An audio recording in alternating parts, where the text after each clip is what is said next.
That is why your life has become under witchcraft. No, when the my German I will connect but was video na for about video Congo Libya. Or my video concerning that shrine I have Nawalu Sibuegi. Ebulozigi Bitedia.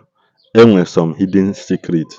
akowa ma onye si na nya bụ alụsị ogwugwu akpa ọdị na anị ya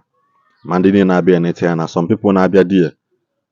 na ọ bụghị ọnụ ọha nwe ya na onye nwa bụ the original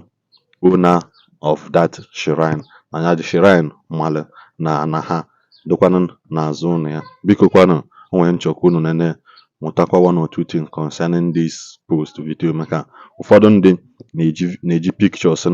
pictures those dibia askam mmadụ na ọlapụta sị gị na eto na ga na alụsị gị weta ego nka na ihe na-ewu na-afịa biko na na-enecha vidio shie vidio ka onye ọzọ soro gị wee fụ wee mụtakwana ihe dị na ya bụ okwu maka ejighọ m ike shie vidio kongwudi mana na-enecha m nke a ọ bụrụ ihe that is worth sharing for other people to learn. That's why nji wetara ya unu ka unu soro m wee fọlọ. Ọra na eze ọ nwere ọkwa dị oke mkpa nji maka ya wee bịa taa ọ nọ n'anya onye mụ na ya nọ bụ eze dibịa nnọkọ chief nnọkọ na Okija ogwugwu akpụ Okija godi na obi nne ya ụnụ nọ ya n'ọnụ ya ị na-ege ntị so ọ nwere ife dị mkpa nsị dete na ọ kọwalụ ndetin kọwasịalụ m biko since ọ nwere ife m na-asaachị ka nsachịta ị na-ege ntị until now I'm still searching ị na-ege ntị so mma like ka unu nu from oni ọ chọrọ ka ọ kọwala unu ka ogwugwu akpụ Okija si wee bido onye nwe ya and the main man nwe the ogwugwu akpụ Okija according to him, according to chief ugodi n'obi nnọkọ na Okija, according to him onye nwe the ogwugwu akpụ ya na ka ogwugwu akpụ si alụ ọlụ and the history of unu na-anya ozu ndị mmadụ bụ ebe a niile ị na-ege ntị ozu ndị a bụ ndị alụsị Igbo ndị ji ụgwọ ndị na ndị mmadụ ifefa n'ike ndị na-eme ife ọjọọ ị na-ege ntị so wee bịa sị ka m the main man dị in charge wee sị ka m bịa mee ya interview gbasatalụ the history and the founder of ogwugwu akpụ ị na-ege ntị so mma like unu na-ege this video unu na-eshie ka ị na-eshie fọ ndị anụwa na-abụ fanolo obodo oyibo falesi mmadụ ana eribe ego onye ahụ risie fasị na fa elekwazi ya na si jee ka onye nye ego onye chijakwa fana ma ọ bụ na gị na mmadụ mebe biznes mesịa esi ya na biznes ya adịkwazi nya nwee ndidi rie ego onye ahụ ọ na gị na mmadụ tụ isusu n'aka ịtụbatụsị ya gị nyekwazi ya ego irie ego ọ dị ndị ahụ nọ ebe a so ọ bụrụ na ọ nwee ife ọjọọ ị na-eme kwụsị ife ọjọọ but before then ị na-enere this video ị na-eshie ya ka ọ dasị wee nwekwa ike wee fịa ị na-ege ntị so eze dibịa over to you. Ọhaneze ekene m. Yes. Ọhaneze ekene m. Ụtụtụ dịrị ụnụ na mma. Ụtụtụ na-abịa ehihie dịrị ụnụ na mma. Na taa bụ ụbọchị bụrụ afọ ya fụtara anyị ya ọma fụtara anyị ya iyeri nke ya erikwu na isi ya abịa ya ahụ ya ọ ya dịrị nwoke na mma dịrị nwaanyị mma dịka ụnụ na-anụ unu m Igbo ndị ọma na-ege m ntị ọ mụ bụ chief nnọkọ ugodi na obi nne ya esi m ụba ha ezikọ Okija ọ m na-efe ogwugwu akpụ ogwugwu akpụ Okija ogwugwu akpụ ụba ha ezikọ Okija bụ ihe ndị gboo debere anyị o nwekwara nga a na-akpọ oru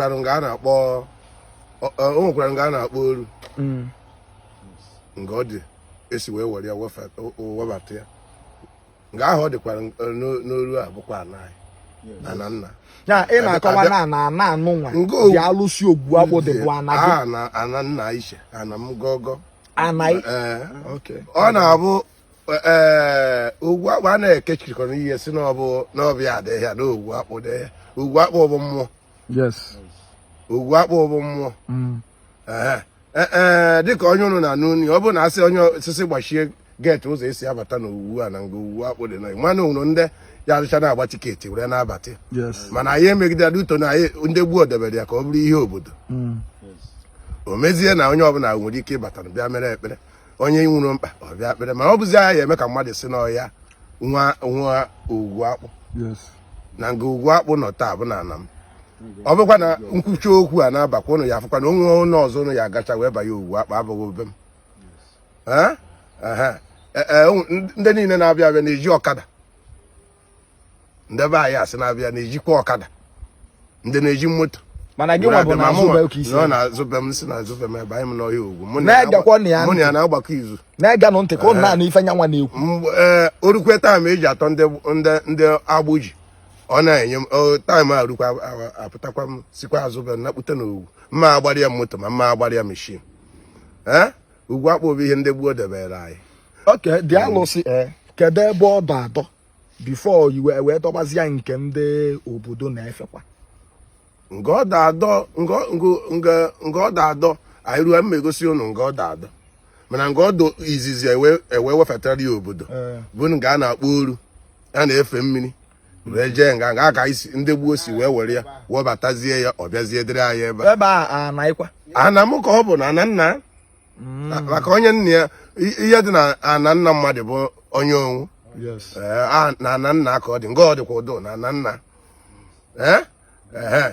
unu jekwazie nkwuchi okwu a na-aba na be m nkịta unu ya afụkwa ya nga ọ nọkwa na be m. Kedu onye bụ the right person na-enye ogwugwu akpụ nri? Onye ahụ bụ right person na-enye ogwugwu akpụ nri ka unu na-afụ ya shifu nnọkọ ugodi na obi nna ya abụ m onye ụba ha ezikọ Okija nwa ogwugwu akpụ nna m ofere ogwugwu akpụ ọ lere ya elele mụnwa orutukwe ma na m efekwa ya bụ ogwu ọ na-elelekwara m elele ọ ya kpatara onye mana ya na-eme ihe ọjọọ ya bịakwara n'ogwugwu akpụ onye mana ya na-eme ihe ọjọọ ya kwụsị ihe ọjọọ maka onye na-eme ihe ọjọọ cheta ha anaghị bịa n'ogwugwu akpụ ma na iko gị ejuna. Okay, ị na-achọ ịkọwa na from here na anyị move pụsịa n'ọfịa na bel ka anyị na-abanye direct. Ya mana tupu anyị apụ anyị ga-ejecha n'ihu ogwugwu enwee nkọwakọ nke fọrọ afọ n'ihu ndebe anyị nọsịkwa nga bụ ndị ụba ha ezikọ Okija anyị ka anyị na-eje na ife dịkwa ị na-enene this video ị na-eshi and onye ọbụla weje ife mmadụ bịa onye ọbụla weje ife mmadụ bịa nso bịa rịpọtụ ya ebe onye ọbụla weje ife mmadụ wee bịa rịpọtụ ya ebe ịghọta rịpọtụ ya na nke nke nwa ka ọ dị the right for ya ịbịa tụọ onye afọ n'alụsị kpogodo ụlọfa nọmba achọrọ m nọmba m bụ 080 335 91446 080 335 91446. Yes, nke a bụ kaadị onye m mgbe m bata bịa. O nwesikwara nọmba ndị ọzọ dịkwa nga kaadị onye m mgbe m bata bịa na-aga so ịchọ ịkpọ ya direct ka ya pịa si n'Okongwu dibịa Okongwu dibịa ada asị mmadụ mụnwa enwere ihe nji nọmba dibịa eme mmadụ maka onwe ndị sị na ọ na-abụfata ilu m ego na nji dibịa eme nke nwa na-ekwe na ya na ogwugwu akpụ ebe a onye gwa anyị na those things are working in this generation ndọcha ghara ịdị na-asị they will come here and carry all your medical doctor. Why can't they carry your native doctors? That is why your life has become under witchcraft. Eji m n'aka na afụcha anya vidio biko onye na ya aka gbasa anya bụ ozi nyekwa na aka na subscribe na this channel na-eshare na this video biko na na-agba notification kwụ na-enweta notification mgbe ọbụla anyị tikwa vidio ọfụma na nke kachasị mkpa na-adọrọpụ comment unu na-enyekwa na ya the like button nke bụkwa thumbs up icon mana Igbo nwere nze mmụọ ọzọ ka anyị nwere n'ụbọchị ọzọ.